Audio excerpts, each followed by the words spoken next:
Welcome back to the Creative Mind podcast, a podcast by Jeff Holman and Maike Döling. And in this second episode, we as a new podcasting team intended to do a Zoom call about technical stuff, but you might know from our first episode that we most likely end up somewhere else, which means diving deep into this experience called life. Today, we found ourselves in a conversation about the shadow and the light.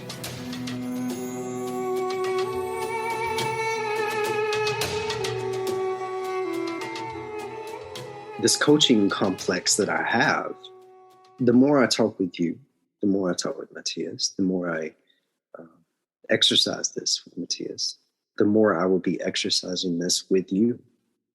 I'm realizing that I can fight it all I fucking want to, but this is what I am. Mm-hmm. And another thing too, you were talking about how I come from this unschooled, uncoached place, and you come from this school place. That's fucking beautiful. And and another analogy to that is exactly what I'm doing at this Fine Art Realism Academy. Like, I've never taken art classes. Aside from my mother showing me tips here and there that still to this day I carry with me. So my mom taught me these tools that I still, carry. So I do absorb information. But I also am transfixed at this art academy because they're going to teach this disciplined way of art that I'm told against to, in this cadence, this very slow cadence that I'm sitting there watching, and I have conversations with the students because I like to walk around and watch the process and pick their brains a little. And I always say, like, it's really fascinating for me to be on stage for multiple different reasons. But one is that watching you all be so technical, and every mark, that's one of the things in the realism art, is every mark has a meaning. And I'm like, as an artist myself, I'm like, my marks are chaos. they're intuitive craziness. But they are taught that every mark makes sense, and it's just so painfully slow. Yeah. But when you see it, it's so fucking precise. And I'm like, there is this balance of structure and teachings in this art that I want to learn. I want to force myself to learn how to slow my cadence down and be able to do that along with this intuitive self that I have naturally. And I'm bringing this back to you and I, because I think you and I in this mixture is kind of the same thing. Mm-hmm. And we come at it like together to make this wholeness, and where I will lack in certain areas where I'm like, well, I don't really know what this is. You will know, mm-hmm. As opposed to, and I think it's, what I'm trying to say in a very long, complex way is that I'm starting to allow myself to not put up so much boundaries and defense around this idea that I'm here to help. I kind of exist in a way to help, because it's so intuitive and so many different things in my life, from random people on the street to really enjoying one-on-one you and I are doing right now. So, and I've had so many ideas. Maybe that's why I'm exhausted, because normally I have lots of ideas, but it's been a ridiculous level since you and I have connected. Like, you're right. I think the energy coming through is probably what is the real source, is what wearing me out. I had this, if you want to hear one more quick analogy before I shut up for a minute. I've been thinking a lot about, this is going to be nice, because this is going to play into something else. I've been thinking a lot about the conversation you had about eyes, about how eyes being like the windows to who we are, or the multiple personalities that we are, or whatever. And how you can look into some people's eyes and you're just like, you almost see yourself in a way. Mm-hmm. And then some people, you can look into their eyes and you see kind of like almost a nothingness, which is creepy. But then some people just don't allow you to look in their eyes. Or you don't even want to. You feel it too. You kind of like, you avoid it for some reason. You don't really know why. And I was thinking about this, particularly that I'm now for 3.5 hours a day standing on a stage completely nude in front of like 15 artists, and how that doesn't feel exposing to me. But do you know what's very exposing? More so than the vessel? The eyes. Far more exposing. Wow. Like it's like we have this idea that being naked is some way of being exposed. No. The eyes are like the most exposed you could ever be. I feel that way. And I even tested myself on the train. I was trying to look into people's eyes, and I could feel people. I really could feel people. Yes. I didn't have to look directly. I could see them from like a portrait perspective. And it's just like, it's almost like I could feel what they're feeling. It's really strange. Anyway, but that being said, this eye fixation that I've had for a while, it's kind of oddly been my guide, even though I said I'm not much of a guided person. That's not true. It's just different levels of things. But as I was standing there in my pose, and I was thinking about the creative mind, I thought creative mind, and the eye being in the middle. And like the I don't know, I just visually saw it, and then after I visually saw it, I pronounced it, and I'm like, whoa. Yeah. The creative mind. So I like that so much. I don't know, it does something to me. It was a vision. It was a real vision in a meditative state as I was standing there. And it has so much to do with everything we talked about. It's a feeling I can't put into words, but it feels so right. It really, I saw this and I thought, yes, that's it. Yes, it's wild. I thought the same when I saw it in my literally vision. I saw it. I didn't think it. I saw it. It was so strange. Yeah. So yeah, we're here to talk about what our ideas are, what angles we want to come from. But I think we kind of almost just did. Yes. Yeah. You know? I think it's so strange. Sorry, because yesterday when I had my little everything coming to my mind and writing things down, I had so many thoughts and ideas and where this is going. And then I wrote down some technical things. It's really weird because at the moment, everything that has to do with technique or structure or something like that feels weird and exhausting. Because it's just, I feel that this is another, it may sound weird, but it's another dimension than the dimension we are in and talking about. And every time when I come back to this, okay, I have to put my workshop in this Elo Page website, I get like, what the fuck am I doing? But I have to do it because otherwise people can't book it. But it takes me so long, and I wanted to say something different, but well, and then I wrote something down yesterday. I thought, okay, technically we have to do this and that. And then I thought, okay, we need another cover. And then I thought, okay, you will do the cover because I'm not good in things like that. And now I didn't even tell you, it already happened. You know what I mean? Oh, wow. Yeah. And it's also like all the ideas I had yesterday, like, for example, with my podcast now, in the beginning, I wrote a text for the page where it's written what people can expect from that podcast and what I want to do, why I'm doing this and stuff like that. And yesterday, I had all these thoughts and I knew exactly what I would write down there. But the process of writing it down, it's so exhausting. But why is that? I never experienced this like that. Well, because I feel everything and everything is there already.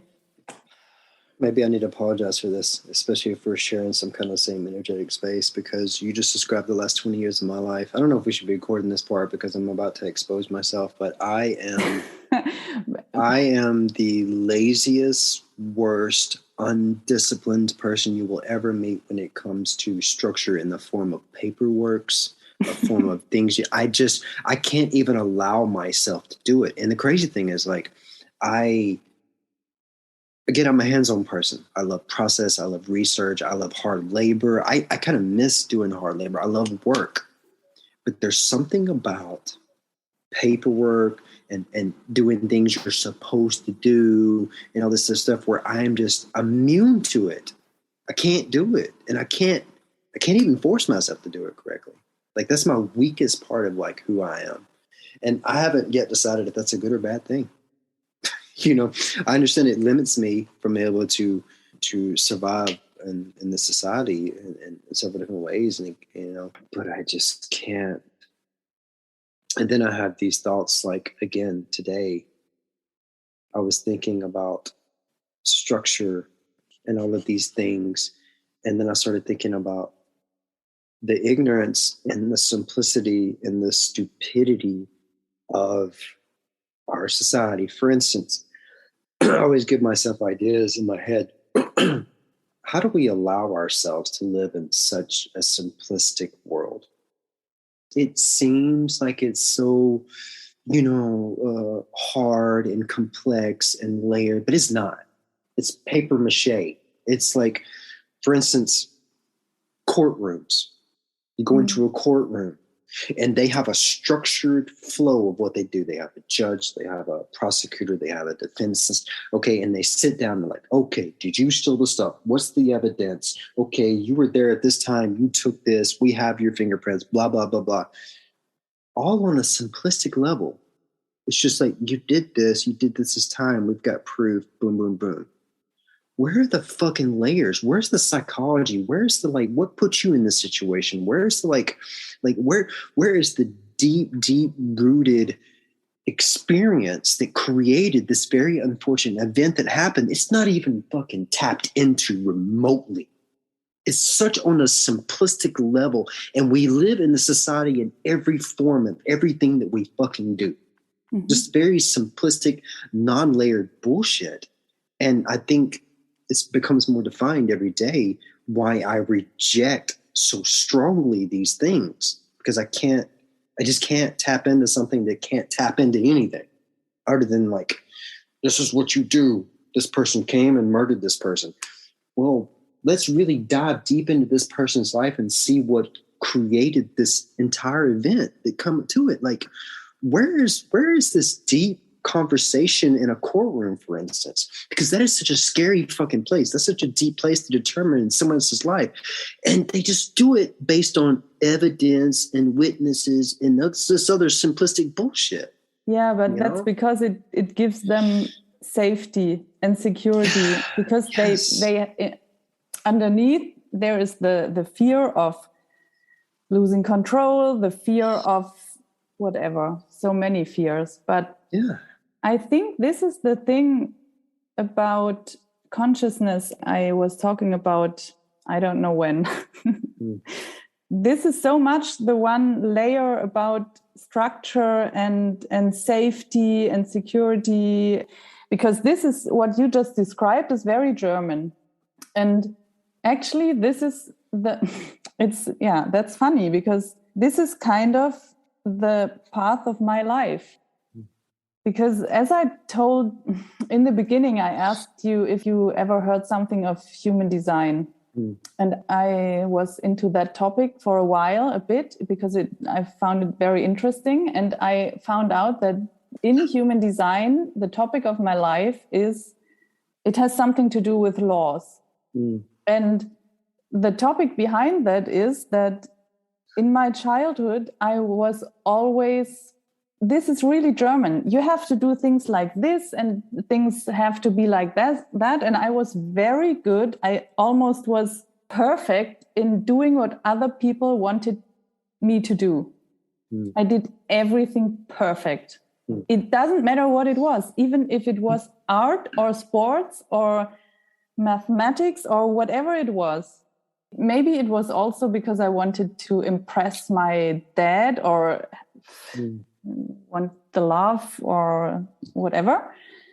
But am I telling this story now?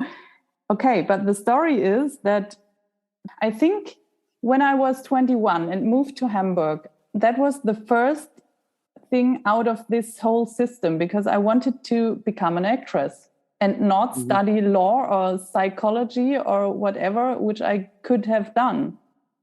And I feel like my whole life, and this is what also human design says, and why I'm telling this is because I was so blown away by reading this text about me, because I said, yes, that's so true. My whole journey till now was an escape from all these structures and rules and stuff like that. Now I'm living the life I would have never imagined when I was younger, like when I was 20, because a lot of things I'm doing now would have triggered me, and I would have thought, oh, what is this person doing? You can't do this because blah, blah, blah.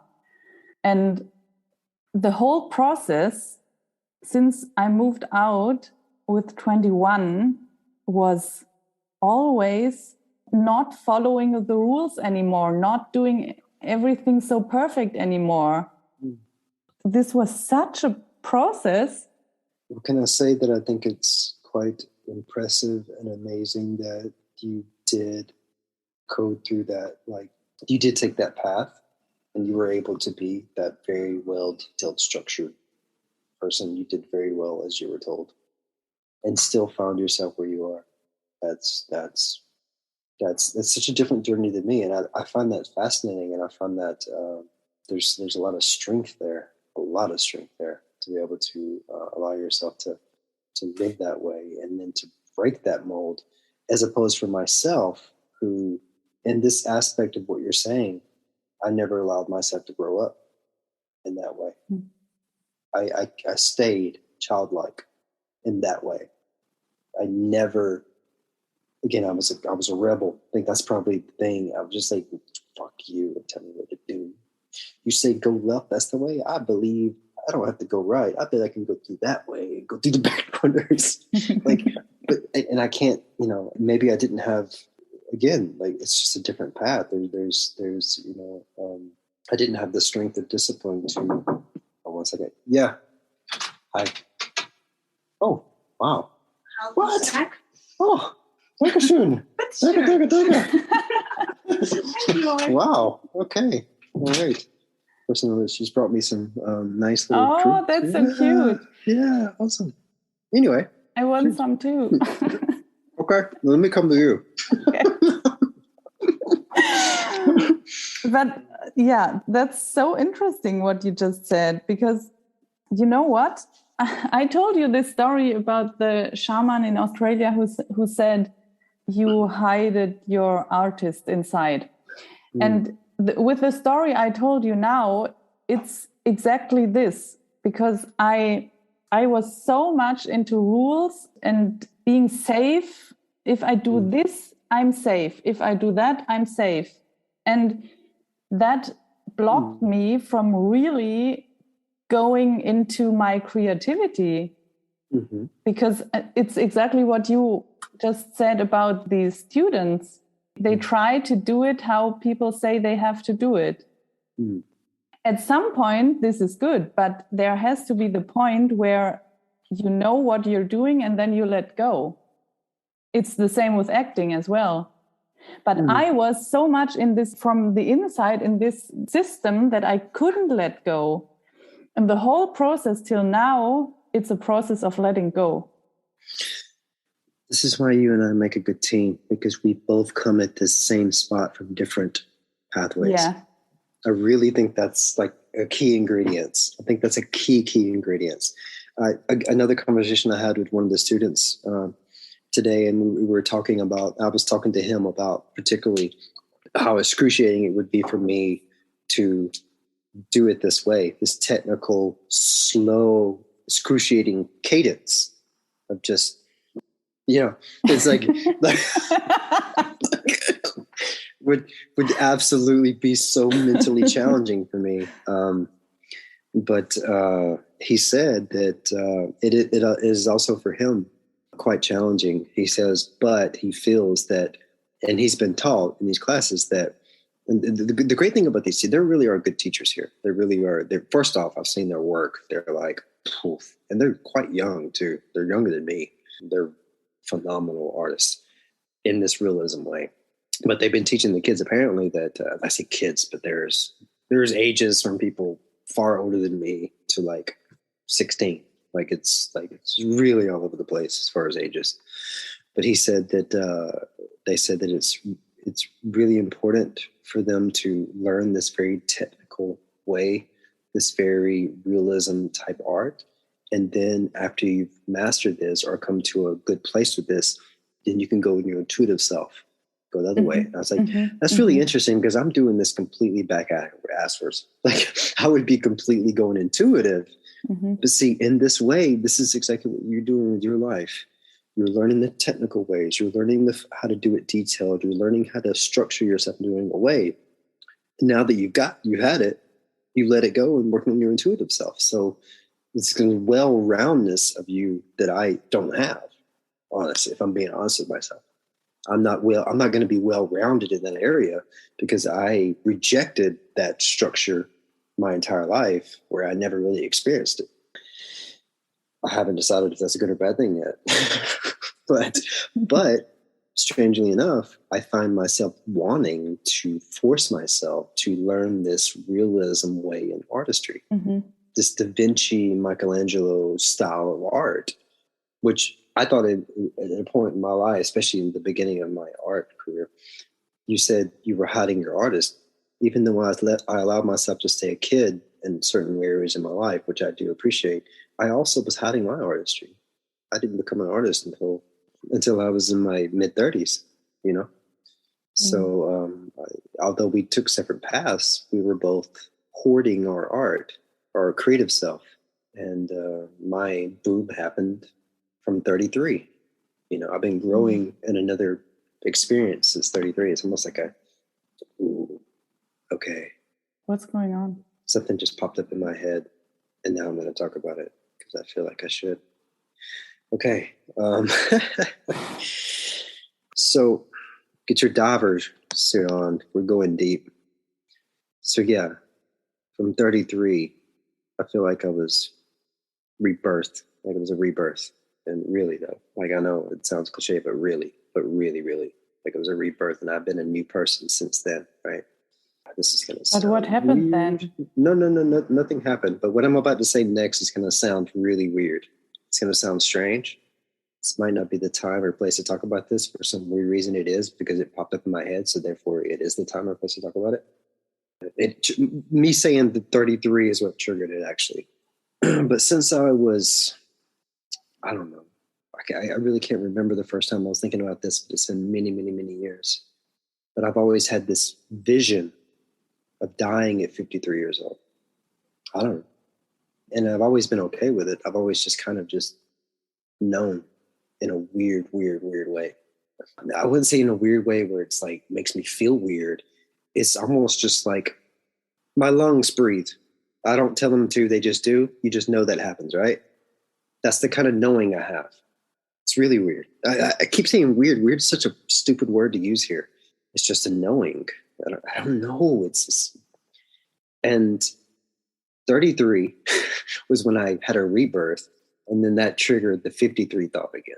And this also gave me the impulse to mention the other day, I just see myself losing myself on an island, you know, where Atlantis was and all these sort of things. And hell, I only have like under a decade left. I'll just go there to die. You know? So that's why I kind of intuitively kind of said that. I don't really know where that came from, other than the fact that it just kind of popped in my head like a light bulb. It's such a bizarre thing to like feel or know. Know is the key word. But it's never been something that feels terrifying, or I've never been afraid of this thought, ever. It's so strange. Never, ever, not even any circumstance. And I've had this thought spontaneously many times throughout my life. Not once has it ever scared me, ever. So that's the most bizarre thing. because for some reason I still have anxiety of flying in an airplane. Mm-hmm. Like I still have that anxiety, right? Like the fear of death still exists, but that doesn't scare me at all. You know what actually calms me down on a plane? Thinking about that. I'm like, oh, what if? Dude, you're not 53. Okay. It's weird. Instant calm. It's like I took a fucking like numbing pill and the anxiety's gone. Was it just that thought when you were 33 or Well, I'm saying that 33 was my rebirth, and it triggered in my head as I said 33 was my rebirth. It triggered this 53 vision that I have because it's three. So they're actually not connected. I can't remember when the first time I had this thought.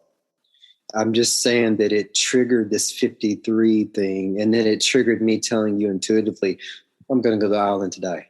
So it was really, so yeah, it's interesting. Another interesting fact that I found out several years later, as I was starting to discover people who inspired me, like Carl Jung and Alan Watts and Terence McKenna, particularly McKenna, because I don't know how this happened, and it's just kind of like magic. But there are two artists that have existed that influenced me the most as an artist. Okay, Leonardo da Vinci, because something about since I was a kid, his works have just fascinated me. So much so, I named my son after him. So there's Leonardo da Vinci, and then there's Alex Gray, who is a visionary artist who is still alive. And he is the equivalent of Da Vinci. You know, he really, if you see his artworks, and do you know Alex Gray? Mm-mm. I can say this, and with all confidence, when you see his work, you're going to be mystified. Alex Gray. And I can't wait to tell you his story. Okay, I feel inclined to tell you his story, so I'm going to quickly do that. So he is an incredible, gifted, visionary artist. But when he was when he was younger, I don't know exactly how old he was, but I think he was in his 20s. He was just so depressed because he didn't fit in society and in his head or whatever, that he was on the verge of, he was ready to kill. He was ready to commit suicide. He was like, I can't live in this realm. I'm going to kill myself. And his name was something else at that time. He met this girl, and this girl convinced him to do LSD. And that completely sent him through into another space, into another being. And that saved his life. And he's still with that woman today.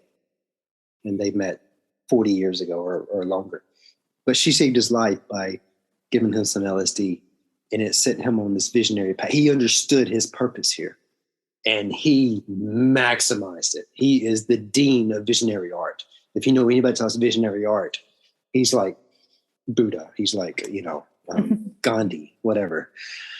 So on my arm here, this is this blue here, this seed of life is Da Vinci's work. Mm. So I have this on my arm. And this brush here is Alex Gray's visionary art brush. Like his idea, his theory that art is not something that you create. Art is something that comes through you. Yeah. And you flex it. And his way to describe that was beautiful because it's this art brush. And at the end of it, you probably can't see it there, but it's an eye. Mm-hmm. Mm-hmm. It's such a beautiful thing. Wow. So yeah, so my two favorite, my two inspirational artists are here. Oddly enough, through some body paintings that I did with some friends of mine in Berlin. And I did some of Alex Gray's work onto human bodies. He found me and we made a connection. Wow. And him and I, to this day, we kind of stay in contact. And I've even gone to New York to his commune, his artist commune that he has there. And he has all these beautiful things. And I was actually supposed to go there and spend about a month to study under him right before COVID hit. Mm. And of course, I haven't made it back since then. But this is fucking crazy. like that the connection was just made. And the strange thing about it is like, this sounds really weird, but like, wow, there's such a long story to how this kind of transpired. We don't really have the time today, but we'll maybe go into this another time. But he just feels so familiar. Like in person, it's just like he's not Alice Gray. He's like an extension of whatever the fuck I am. And it's really hard to explain. And the fucking mind-blowing thing for me is he said the same thing. And I was just like, you couldn't get my ego more juiced up, you know? My ego's over there doing steroids, being like showing off. Like, yeah, that's yeah. So I don't know how I tailed off into him. Oh, I know how I did. Because of this experience of him almost committing suicide because he couldn't live in the space anymore, he changed his last name to Gray, which I thought was incredible. Because what is the color gray? Dark, light, gray. Fucking magic. Look up his works. I will. Yeah, but there was some other place I was trying to get to before that, and that's feathered off. I don't know what that is anymore. I don't even think I can find it right now. So I don't know why I just told you that story, but we are talking about light and shadow all the time. And in the beginning, it even feels like we are talking since weeks, but I don't know. Maybe it's 1 week. No way. Really? And no, the first podcast interview was tomorrow a week ago. I was just thinking that I feel like I know you more intimately than I've known most people for a majority of my life. And we haven't even met yet. Yeah, me too. Me too. That's so true. But what I wanted to say, it was before our first interview or after. I don't remember. But I had this strong thought saying, you two are like light and shadow. And I don't know who is the light and who's the shadow, but it doesn't matter. No, I know. I've kind of embraced this. It's kind of weird. And I told you that I had this fantasy vision, listen to this Alice Morissette song, which I don't really ever listen to Alice Morissette. For some strange reason, I had this like theatrical play, like I was directing this stage play of light and dark coming together. And in this very interesting way, I kind of envisioned it as kind of what you and I are doing right now, coming together, and without question, for whatever reason. And this is not implying that I'm a sick, murderous kind of person or any kind of way whatsoever, but I feel like the darkness. And you, and even I can give you an example. What happened to that ray of light beaming on your head earlier? Like the light. It's interesting. I would describe myself vastly different than that, because I would say that, particularly because I've always been like an alien wherever I've been. Doesn't matter where I go, I've always been the alien. Many people, you're on deck, ego. You ready? Okay, take over. Okay, so many people have described me as being light, as being warmness, somebody they're comfortable with, somebody who kind of shines a light of perspective. So most of my life, I've kind of followed this idea of sort of being light. However, through the last 2 years, allowing myself to, as I told you, grieve in like this capsule in this place, and allowing the shadows to come and like letting them sit with me and being okay with that as opposed to suppressing it. I feel like I've allowed the darkness to kind of vent through me to the place that probably what's happening right now. And this is why so it's kind of almost alien again to me that I am embracing this shadowed energy, but I feel it. If it makes any sense. Again, not in like this vicious, evil way, because I think it's misinterpreted. Maybe it's kind of exactly the same analogy that I was talking about, and without even realizing it, about this court situations when people just like a crime, they don't go into the psychology of what actually created that experience to happen in the first place, as opposed to the simplistic kind of guilty or not guilty kind of idea. I feel like the shadow and the darkness is always misinterpreted, even though it's very dangerous and has its, it has its purpose though. It's complex. No, but I know what you mean with you feel like the shadow, but it's a warm shadow, or no, it's not warm. Maybe it's a cool breeze. When it's really hot outside and you love to get under the shade, you feel like that coolness from the heat. I don't know. No, it's like when you, I always have these, like I said, the ocean is my mirror. When you are on a wave and when you fall, or when a wave comes and hits you and you really go down into the sea and don't know where up and down is anymore. Yeah. Yep, I know that feeling.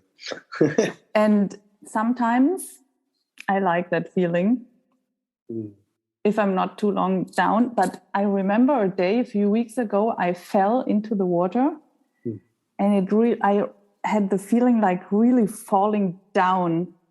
And it was a really nice feeling because I felt held by the sea and the darkness of the sea. But it was more of an embrace, right? Yeah. I instantly knew where you were going. Felt like a cuddle. That's how darkness feels for me. Wow, I never thought I'd hear those words. That's how your darkness feels to me. It's crazy. It's amazing. And even to be experiencing myself is like a shadow of darkness, which is completely different than how I've kind of led my life. I've always been the half glass full, the half. I've never been able to, in situations. I'm for whatever reason, I'm only able to take the good things out of a bad situation. I've always been that person. I've never been a depressive person. I've never had any of the symptoms of the darkness. But then here's the question. Are all those things darkness? Or are those things altered experiences and perceptions? Is that really darkness? All the experiences of like what we portray to be evil, what we portray to be bad, like is that really darkness though? No, it's not. And it's so interesting. I always wanted to be or to feel like the light. Me too. And I think I was on my way, but this year was actually a year where I realized I can't go only up, always up. It's not possible. You cannot go only up and hide what's deep inside in your own shadows. So the interesting thing is that this year I feel like I went through my dark sides and discovered that they are really beautiful. That made it possible that I could feel like even more being the light. I think that's accurate.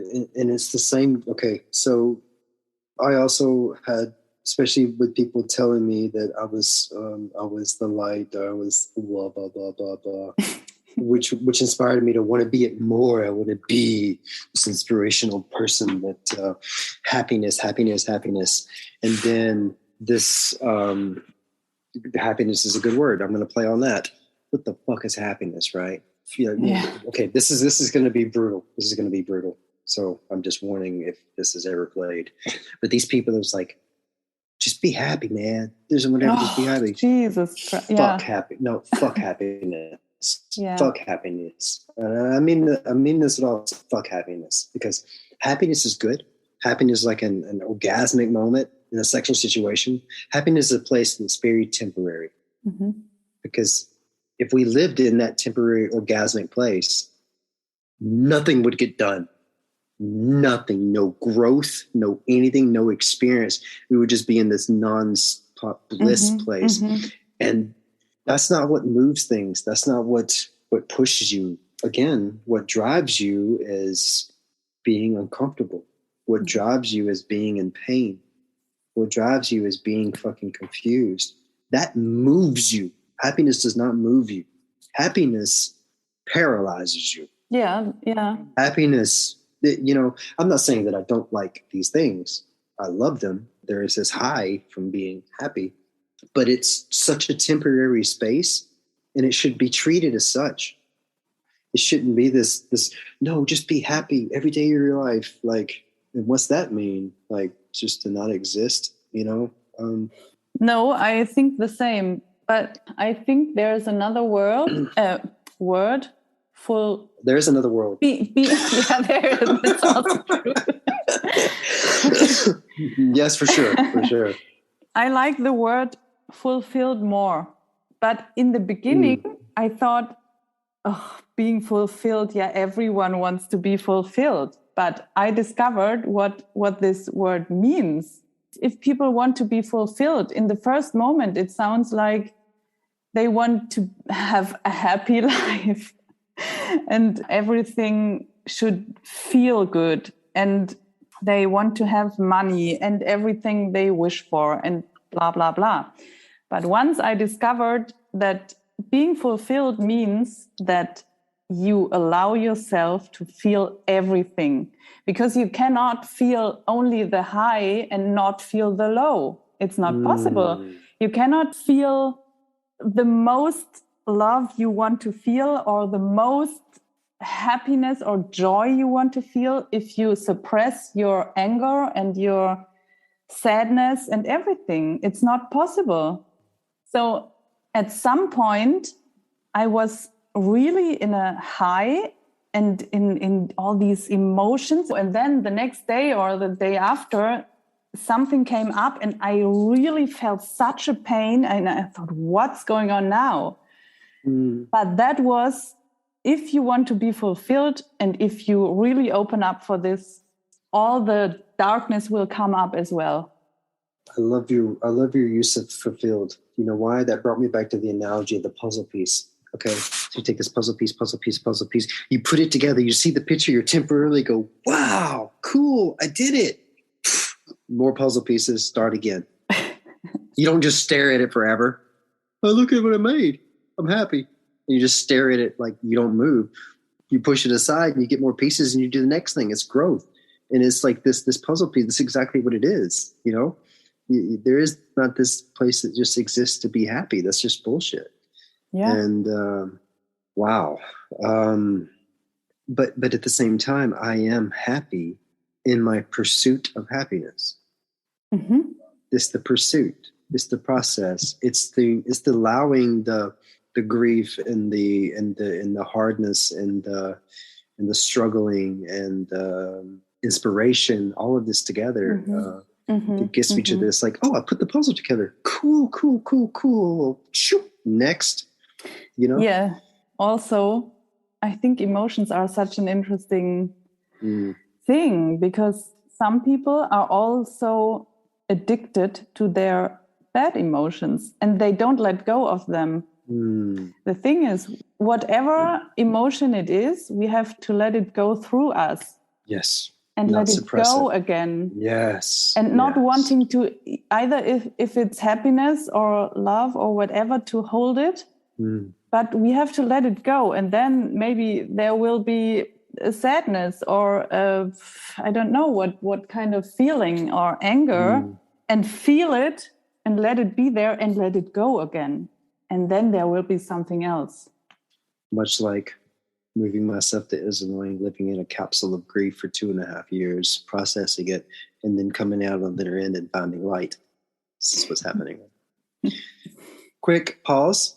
Yes. This is Jeffrey and Micah, you groovy listeners. If you want to experience us, this is what we do. This is what we talk about, and it will be the creative mind. So welcome. I'm sorry. Oh, God. And I might be the first person ever to do a podcast with no pants on. I didn't figure this is going to be taped. So, yeah, some comedy in that as well. Anyway, what were we here to talk about?